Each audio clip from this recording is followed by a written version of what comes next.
লোকসভা ভোটে জিততে বিজেপির এজেন্টরা ইভিএম মেশিনে চিপ লাগাচ্ছে। ইতিমধ্যে 20টা জায়গায় চিপ লাগিয়ে ফেলেছে। যারা এজেন্ট হবে তাদের টাকা দিয়ে কিনে ফেলা হচ্ছে। লোকসভা ভোটের আগে বিজেপি এজেন্টদের বিরুদ্ধে বিস্ফোরক অভিযোগ সামনে এসেছে। লোকসভা ভোট কবে তা নিয়ে এখনো কোনো দিনক্ষণ ঘোষণা হয়নি, কিন্তু কবে ঘোষণা হবে সেই ভোটের দিনক্ষণ ঘোষণা করা হবে তা কিন্তু এখনো স্পষ্ট নয়। বাংলায় কবে ভোট হবে, ক দফায় ভোট হবে, লোকসভা ভোটের দিন ঘোষণা কি মোদির সফরের পরেই? এই নিয়ে প্রশ্নের সঠিক উত্তর এখনো মেলেনি। তবে বাংলা সফরে এসে মোদি 42 সিটের ডাক দিয়েছেন। সঙ্গে গোটা দেশে বিজেপির ঝড় তুলতে নানা স্ট্র্যাটেজি তৈরি হয়ে গেছে। তারই মাঝে বিজেপির বিরুদ্ধে বিস্ফোরক অভিযোগ সামনে এসেছে। মুখ্যমন্ত্রী মমতা বন্দ্যোপাধ্যায় অভিযোগ করেছেন যে লোকসভা ভোটে জিততে বিজেপির এজেন্টরা ইভিএম মেশিনে চিপ লাগাচ্ছে। ইতিমধ্যে 20টা জায়গায় চিপ লাগিয়ে ফেলেছে। যারা এজেন্ট হবে তাদের টাকা নিয়ে কিনে ফেলা হচ্ছে। কি বলছেন তিনি, শোনাবো আপনাদের।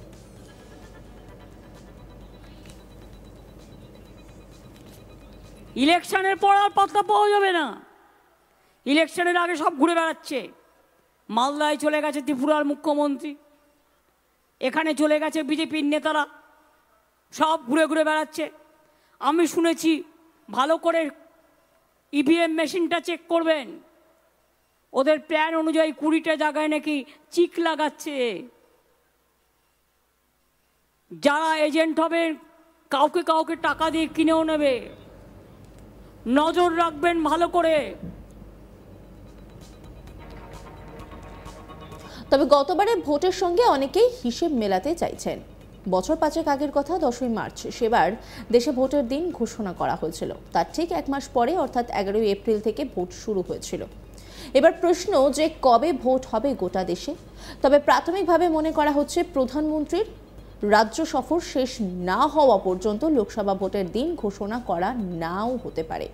কারণ হিসেবে মনে করা হচ্ছে রাজ্য সফরে গিয়ে প্রধানমন্ত্রী একের পর এক প্রকল্পের শিলান্যাস করছেন। এক্ষেত্রে ভোট ঘোষণা করা হয়ে গেলে তিনি আর শিলান্যাস করতে পারবেন না। সে কারণেই গোটা বিষয়টি মেলানোর চেষ্টা করছেন অনেকে। তবে এ নিয়ে কোনো বিবৃতি এখনো মেলেনি।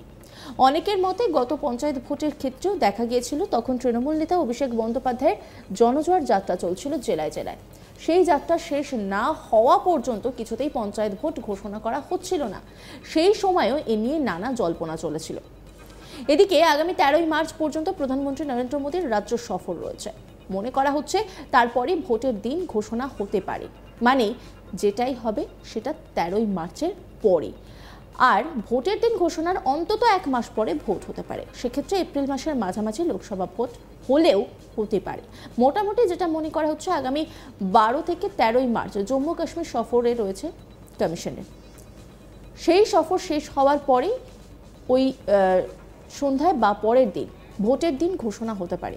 সেই হিসাব করে রাজনৈতিক দলগুলি প্রস্তুতি নিচ্ছে। তবে ভোট ঘোষণার পরে খুব বেশি দিন প্রচারের সময় পাওয়া যাবে না বলেই মনে করা হচ্ছে।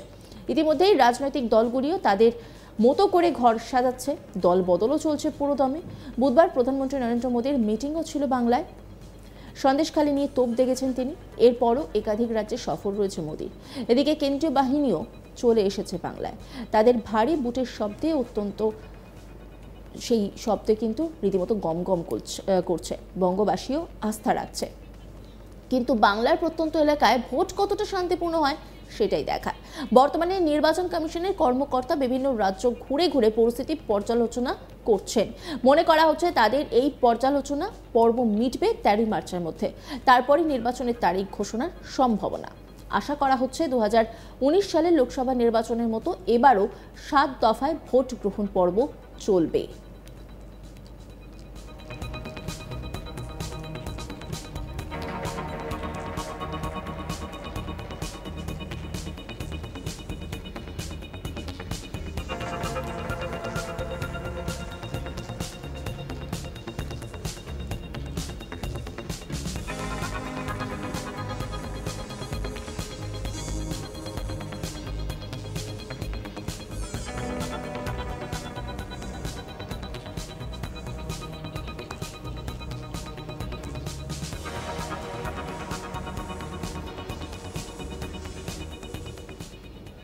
অন্যান্য খবরের আপডেটের জন্য অবশ্যই নজর রাখুন আজ তাক বাংলার ইউটিউব স্ট্রিমিংয়ে।